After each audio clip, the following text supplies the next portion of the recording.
മലയാളം ഈ അടുത്തിടെ സംപ്രേഷണം ആരംഭിച്ച പരമ്പരയാണ് സുഭദ്രം. സൂര്യവംശം എന്ന തെലുങ്കു പരമ്പരയുടെ റീമേക്കാണ് സുഭദ്രം. കുടുംബ പ്രേക്ഷകർക്ക് പ്രിയങ്കരായ സ്നിഷ ചന്ദ്രനും ജയ്ധനുഷും പ്രധാന വേഷത്തിലെത്തുന്നുണ്ട്.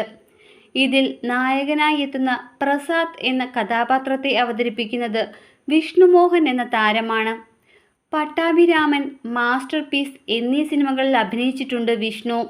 ആലപ്പുഴയാണ് സ്വദേശം. വിവാഹിതനാണ് താരം. ഭാര്യ ആര്യ ഡോക്ടറാണ്. 2022 ജൂണിലായിരുന്നു വിവാഹം. സൂര്യ TV സംപ്രേഷണം ചെയ്തിരുന്ന സീതാരാമത്തിലും വിഷ്ണു ഒരു കഥാപാത്രത്തെ അവതരിപ്പിച്ചിരുന്നു.